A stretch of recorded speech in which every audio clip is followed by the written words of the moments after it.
Hello viewers, আসসালামু আলাইকুম। কেমন আছেন সবাই? আলহামদুলিল্লাহ আমি ভালো আছি। আশা করছি আপনারাও সবাই ভালো আছেন। ঈদের ঘোরাঘুরি যেন শেষই হচ্ছে না। আর ঢাকা শহরের ঈদ তো আরও বেশি স্পেশাল, বেশি মজার, কেননা ঢাকা এখন পুরাই ফাঁকা। তো এই জন্য এখন ঢাকায় আসলে ঘুরে অনেক মজা। বিশেষ করে রাতের ঢাকাটা অন্যরকম।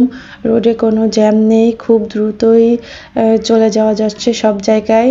আর রাতে ঢাকা শহরটা ঈদের পরে আসলে অন্যরকম থাকে, কেননা এত ব্যস্ত নগরী, হঠাৎ করে এতটা ফাঁকা খোলামেলা আসলেই খুব ভালো লাগে, প্রাণ ভরে একটা নিঃশ্বাস নেওয়া যায়। কেননা ঢাকা তো অন্যান্য সময়টা এত খারাপ অবস্থা থাকে যে যানজটপূর্ণ অবস্থায় বাইরে বেরোনোটাই কষ্ট হয়ে যায়, আর ইচ্ছাই করে না। কিন্তু ঈদের ছুটিতে, ঈদের এই সময়টা ঢাকা নগরীটা, এই ব্যস্ত নগরীটা এতটা শান্ত হয়ে যায়, এতটা ফাঁকা ফাঁকা হয়ে যায়, আসলেই সেটা অন্যরকম একটা চিত্র, না দেখলে এটা বোঝার উপায় নেই।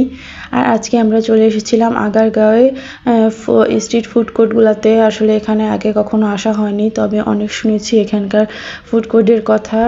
তো ফাইনালি আমরাও চলে এসেছি। আর আসার পর থেকে আমরা সব স্টলগুলো একটু ঘোরাঘুরি করে দেখছিলাম কোথায় কোন আইটেমগুলো আছে আর কি খাওয়া যাবে। তো ঘোরাঘুরি করে দেখতে দেখতে আমরা ডিসিশন নিয়ে নিয়েছি আমাদের আজকে কি খাবো। তো কয়েকটা স্টল সিলেক্ট করে আমরা অর্ডার করে দিয়েছি। এদিকে আমরা খাবারের জন্য অপেক্ষা করছি। এই যে বাবা ছেলের অপেক্ষা তো শেষই হচ্ছে না, আসার পর থেকেই একরকম ব্যস্ত হয়ে পড়েছে রোশান খাবারের জন্য। কিন্তু খাওয়ার সময় সে কিছুই খাবে না, কিন্তু খুব আগ্রহ দেখায়। মাশাআল্লাহ, এটা দেখতেই ভালো লাগে। আর চারপাশের পরিবেশটা দেখেন, আসলে কি অসাধারণ। আর মৃদু মৃদু বাতাস বইছিল, আসলে সব মিলিয়ে পরিবেশটা খুব অন্যরকম ছিল।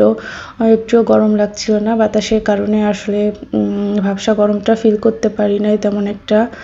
মাশাআল্লাহ। আর এই যে রোশান আমাকে বলছিল মাম্মা একটা ফুল ছিঁড়ে দাও, তো একটা একটা করতে বেশ কয়েকটা ফুল ছিঁড়ে দিয়েছি তাকে। আর খাবার আসতে লেট হচ্ছে দেখে সে ফুলগুলা সুন্দর করে সাজিয়ে নিচ্ছিল, আর আমাকে বলছিল মাম্মা তুমি একটু ছবি তোলো, ভিডিও করো। তো ফাইনালি ছেলের আবদারে আমি যে ছবি তুলে ভিডিও করে নিলাম। আর এইদিকে আমাদের খাবার চলে এসেছে। আমরা দোসা অর্ডার করেছিলাম, ছোলা ভাটোরা অর্ডার করেছিলাম। তো সবগুলো খাবারই মাশাআল্লাহ মজারই ছিল। এই দোসাটা হচ্ছে আমাদের মামুনির আবদারে, সে দোসা খুবই পছন্দ করে। তো অনেকদিন যাবত বলছিল, তাকে খাওয়ানো হয়নি, ফাইনালি চলে আসলাম খাওয়ানোর জন্য। আর এদিকে আমরা এই খাবারগুলো শেষ করে আর একটা স্টলে চলে এসেছি। এখানেও খাবারের জন্য অপেক্ষা চলছিল আমাদের। আর দেখেন রোশান কেমন অস্থির হয়ে আছে, কেননা সে এক জায়গায় স্থির হয়ে বসতেই পারে না। যাই হোক, একটু দৌড়াদৌড়ি লাফালাফি করছিল, আর সুযোগে আমি একটু ভিডিও করে নিলাম। এখানে আমরা চলে এসেছিলাম ফুচকা আর চটপটি খাওয়ার জন্য।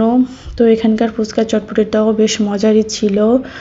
আর রোশান চটপটি খায়নি, বাট ফুচকা একটু খেয়েছে, সে ফুচকাটা একটু পছন্দ করে। আর আমি এই দিক দিয়ে একটু ঘোরাঘুরি করে দেখছিলাম। তখন প্রায় অনেক রাত, প্রায় 9:30 বাজে, কিন্তু মনে হচ্ছে মাত্রই সন্ধ্যা হলো। চারদিকটা দেখেন কতটা আলোকিত আর কতটা লোকের সমাগম, আসলে এটা দেখে মনেই হচ্ছে না যে এতটা রাত হয়ে গিয়েছে।